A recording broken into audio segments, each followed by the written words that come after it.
take back the land of Canaan, and they want a king. Who's supposed to be the king? Yeshua, Yahweh.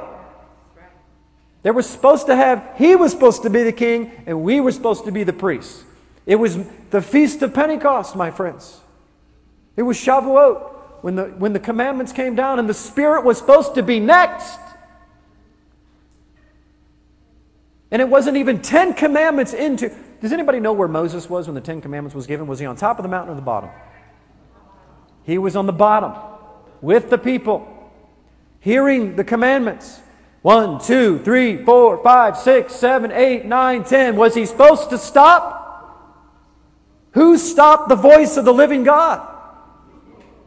The people. We can't take it anymore. Moses, go up and be our mediator. Was not supposed to happen that way. It was supposed to be personal relationship in the garden, personal relationship with Noah, personal relationship with Abraham, personal relationship with Moses and the people. It was us that decided we did not want a personal relationship. Moses, you go have the personal relationship and let us know how it turns out. That way, in case you die, we'll go back to Egypt. So we have 3 kings, Saul, David, and Solomon. Under these 3 kings, all the 12 tribes and the 12 sons of Israel were governed. One nation, 12 tribes. Everybody with me? Solomon is king. Until Solomon blew it. Okay? So Solomon blew it. And he said to Jeroboam, take for yourself 10 pieces. Jeroboam is the servant of Solomon. For thus says the Lord God of Israel, behold, I will tear the kingdom out of the hand of Solomon, and I will give you 10 tribes. How many we start out with? How many does Jeroboam get? 10. For all you math students, how many are left? 2. Okay, very good. You guys are quick.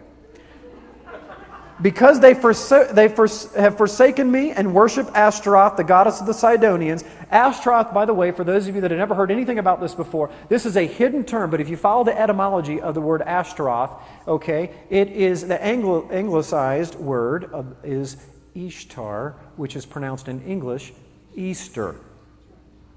Don't have time to go into that, but that is who they were serving.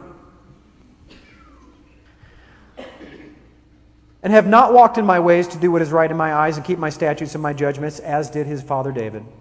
So after Solomon dies, his son Rehoboam becomes king. What he thinks is going to be over the whole 12 tribes, just like his dad.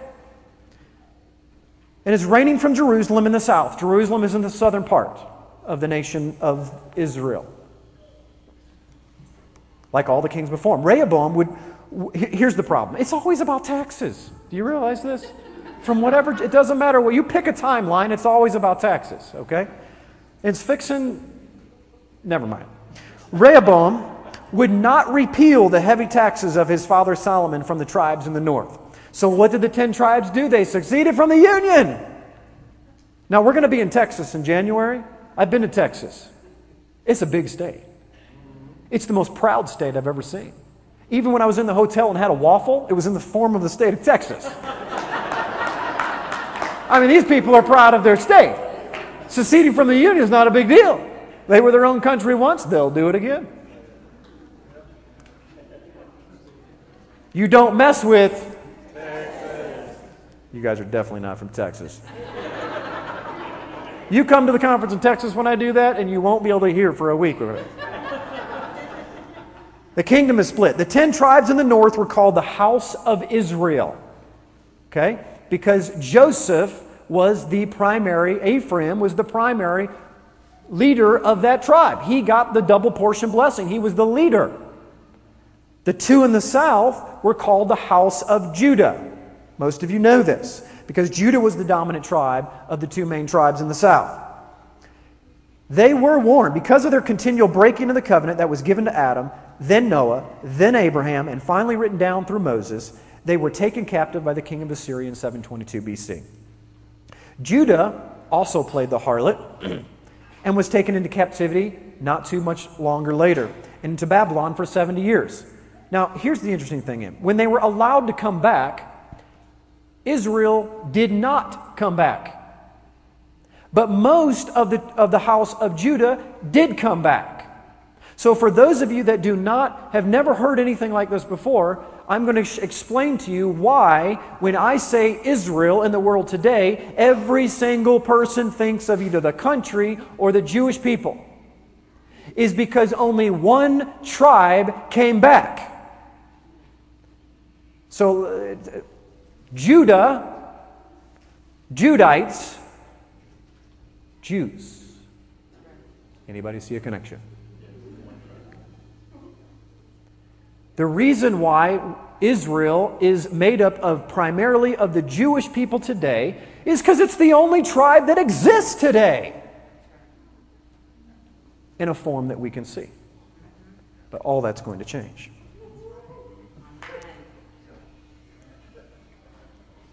The northern house of Israel never came back. Do you guys remember the prophecy that I told you, standing before the Jordan River, what he said? If you break my commandments, I will send you to the uttermost parts of the earth.